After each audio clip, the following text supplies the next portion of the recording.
I'm the sole Entra ID admin for a 650 agency.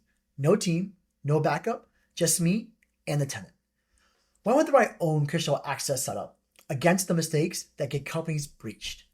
A few of them were staring right back at me. A couple of these will lock you out of your own tenant. One of them quietly leaves a door open that MFA doesn't even cover. Let's go through all five and how I fix each one of them live in my own real environment. Let's go.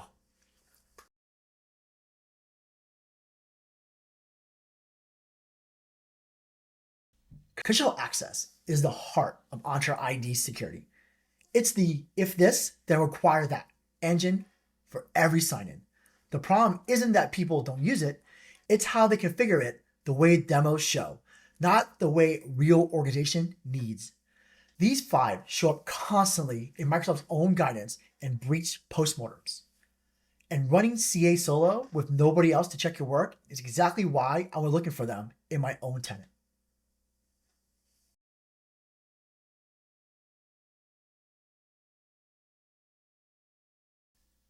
Mistake number one, no breakout account and no report only tests. This mistake bites the hardest because you have no emergency access to your account and rolling out new policies straight for on and report only is a mistake. Let me show you what I mean. On my screen here, you'll see that I'm already in the conditional access policy screen. And what people usually do is when they create their conditional access from here, they'll go in and they will create a brand new policy. And what they'll do is they'll create a policy for everybody. So it's all users from here. They'll set target resources of maybe all resources from here. And then they'll do a condition. Let's say, for example, a location or maybe a specific device that they want to choose. And then they go straight to on versus create. Now, why is this a problem? Two things. What if I have a device right here that doesn't meet the criteria that I'm posting here or I'm creating for my conditional access policy? That's a problem. Because now, if you go and create this, you're going to get locked out. And the thing, though, that Microsoft really does for you, too, is when you create here, ask yourself, are you really sure you want to do this? So, for example, I'm going to save this for, let's say, MFA. All right. Look at this right here. Don't lock yourself out. Do you want to apply it to all users or a subset of users from here? And the mistake is, if you notice, I do not put any exclusions here for users. And this is the biggest gap. And I'm putting it on. So the moment I click yes, and usually it takes about a minute or so to refresh. It can take a little bit shorter of time too. But when it does that, what's going to happen now is you're going to have an issue where if your device doesn't work, so for our conditional access policy here, I have a grant of MFA and maybe a condition, I'm going to get locked out. And you don't want to do that. Now, Microsoft suggests that you have two breakout accounts. And remember, the way you want to do that here is I'm going to cancel out of this and I'm going to go to Entra ID, go to users here. And what you want to do is you want to make sure we create our breakout account. So for example, my breakout account is break yourself fool. And really what that means is I want to make sure that I do not get locked out. And when you create your breakout account, remember a couple things. Number one, when you create your account, it's going to be a cloud only account. So you create new users from here. If you're a organization that is cloud only, you want to make sure that even if you're a hybrid organization, you want to create your own account here. Now, please, password, make it long, make it something memorable, and store it somewhere. A password manager, a safe, somewhere where you can get to it, where you have it. And you want to make sure that you have that set up. And then when you do, and you go to create your conditional access policy from here, when we go back to create it, we're going to come to users and agents. We're going to exclude, and then we're going to click our users and find our break yourself fool user from here. And we're going to make sure that we add them from here, which is right here. And when we select that, we are 100% sure now that if it happens, we have a way to go back in. Because the last thing you need to do is to have support or lock your users out. And that's awful. And also, you always always want to make sure that when you create your conditional access policies, or CAPs for short, you make it report only first.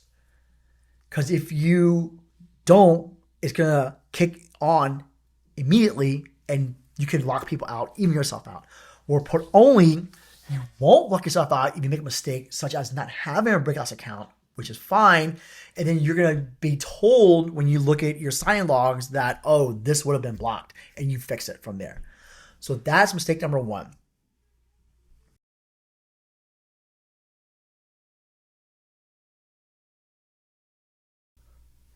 Mistake number two is you leave legacy authentication on. And this is the silent one. Because you assume that when you create your conditional access policy with MFA or whatever you do, you're good to go and you're fine, you're all set. And that's a problem. And what people do, again, is they'll set MFA, they say to themselves, oh, I'm good. But the legacy protocols you have out there that can't do MFA, that's how attackers bypass MFA to get through them. So what you want to do here is when you build your conditional access policies from here, you want to make sure that you have a condition that blocks legacy authentication. And you want to grant the second control to block. And then when you check your sign-in logs, it's filtered by legacy off. You want to make sure that it is blocked accordingly. Now, do keep in mind, Microsoft is doing a great job at blocking basic authentication. And recently, they're going to now finally block or make SMS and voice no longer default. And passkeys is going to be the new default process from there. But again, you don't want to assume. So how do we do this? When you create your new conditional access policy from here, and you go to new policy, what you want to do is once you make sure whatever users you're going to enforce this cap against, you want to go to conditions, go to client apps, and you'll see right here, legacy authentication clients. You want to check Exchange, active SYNC clients, and other clients, which again, Microsoft shows you from here that you have your older mail protocols, your POPs, IMAP, SMTP, everything from there. You want to make sure that you set the grant to block access and do that because you want to make sure that you have these legacy authentications blocked because if you don't, it could cause trouble. So don't make that mistake when you create your conditional access policies from there. Make sure that you have legacy authentication blocked.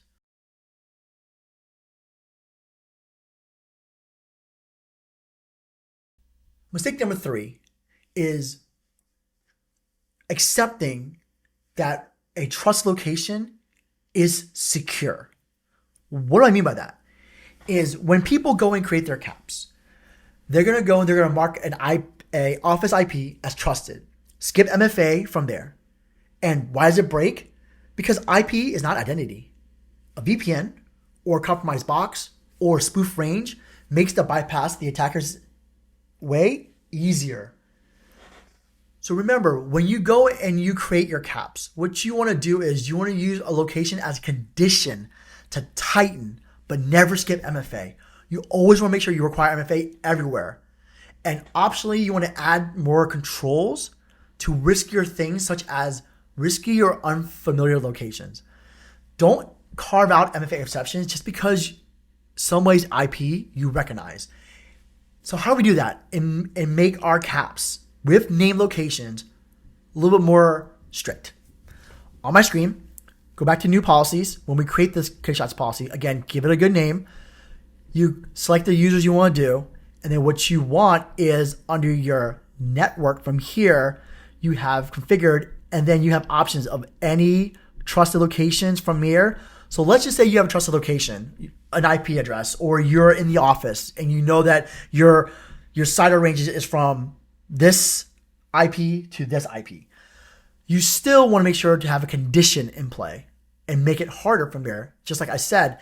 And you could have specific locations. Again, so I did the network, but I can go to locations here also and pick exactly what I want to do and then go to grant, make MFA.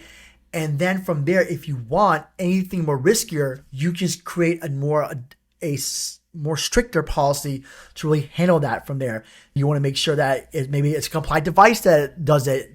Even though you trust the IP, let me make sure the device is compliant. A little bit harder because a risky location, it might not have it, and you can build upon that. So that's something you really want to make sure that you do. So again, mistake that I see a lot of people do, and even myself in the beginning when I was learning KYC policies from there, is you want to make sure that you use trust location as an additional method or additional step to making your caps more and more stronger, so that you have the right policy in play and that you don't skip MFA. You want to make sure that that really is enforced from there.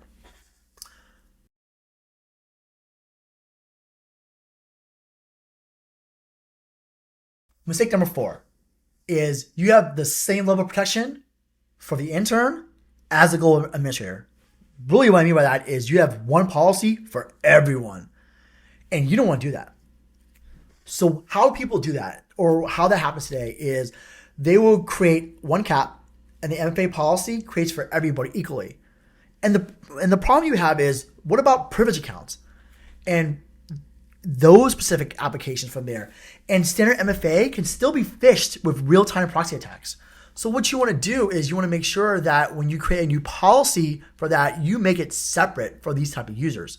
So how would we do that? The way we would do that is we would go and build a policy. So on my screen here is we would come in here, and then what we would do is we'll target our, instead of users, we'll do users and groups. We'll go, let's say specific users, but then we'll do click users and groups. We'll do directory roles. All right. And these are more of our privileged users because they have to PIM up to gain access. So for example, you don't want to log in all the time as a global administrator. You need to PIM up to that, or maybe a user administrator. You know, you don't want to walk in all the time and be that, have that privilege, because that's bad. So what you want to do is when you create your new policies from here, especially when it comes to privileged users, is be more stricter. So for example, if I select a user here and I type in global administrator here, I can check that box here. And now I'm specifically targeting that role. And what I'll do is for this role, or maybe any other privilege roles, I'm going to require phishing-resistant MFA. And this is where, again, the PIM comes in, and you put a minimum on here. So you can come here, directory roles, you can be more specific, you can make device compliance, but then from grant here, what you can do is you can require an authentication strength. And Microsoft does have out of the box features here where you can put phishing-resistant MFA right here. And I will put a link to the table that Microsoft uses that describes what they consider phishing resistant. So you have your YubiKeys, you have passkeys, and you have CBA. If your organization that uses smart cards, these are phishing resistant MFAs. And if you're a Windows user, you have Windows Hold for Business. And then as you build from there, those are the ones that are phishing resistant that you can use versus your standard MFA where you can have authenticator, you have a push, you, God forbid, use SMS still. Those are there maybe for your standard users. Well, I really don't hope you do SMS. And again, they're now rolling out passkeys for everybody as a default. That will be the norm. Or when you do privilege accounts, you would do it by directory roles, and then you'll make it phishing resistant MFA as your grant policy. And then this is the required checkbox you would do.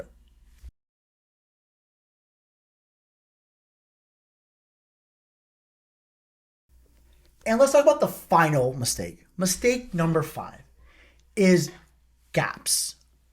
You think you're covered, you're not. I assure you that you're not. And let me give you a quick story about that. In my current agency today, we have over 13, 14 caps, and there's more that we're building as we speak today. And you have it where it's just there's so many gaps as you uncover things that you just figure out that your end users are using that you need to really go, oh, you know what? I need a cap for that. And there could be applications. There's maybe some exclusion of some sign-throughs. And that's something where you have coverage gaps and you need to figure it out. And the sign laws really kind of tell you the story too, because you need to be able to make sure that when you target applications from there, you don't always have to target all resources. An example is Cloud Shell, for example. You know, we have some users that use Cloud Shell, and how do we block that? And how we don't block that? And it's a coverage gap. Or if you're an organization that maybe doesn't want to allow PowerShell or maybe you only use PowerShell inside of the cloud app off of the portal versus download it on your desktop itself to use it. That's a gap where you want to really make sure that that's enforced. Or sometimes where you have a login where a device code gets used and you want to block that because that's a very, very big vulnerable flow too. So you want to make sure you block device code login. And that is the last thing that you want to really, really understand and build. That mistake number 5 is you're never done. Okay? That you're always going to be building caps. You're always going to be seeing new things that come up and new attack vectors that Microsoft will announce, maybe NIST, or there's a big breach that happens that you're identifying from there. That's kind of where you want to make sure that you do that. And again, the best place you want to look at too is read your sign-in logs of your users and just see what is a little bit different or what comes up. And that is kind of where you want to make sure that you're never, ever done, if that makes sense.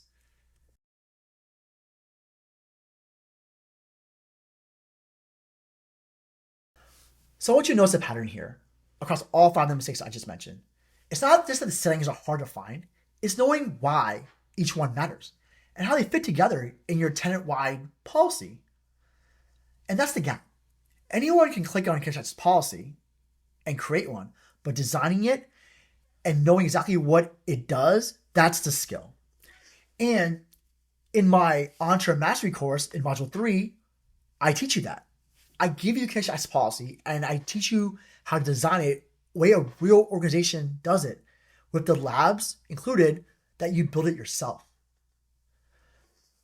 So I hope this helped you in terms of understanding 5 common mistakes that I've seen in my journey as an Entra ID admin, and how hopefully my course, if you decide to take it, will help you with that. Thank you so much for watching this video. And as always, stay curious because you never know. I'll see you soon.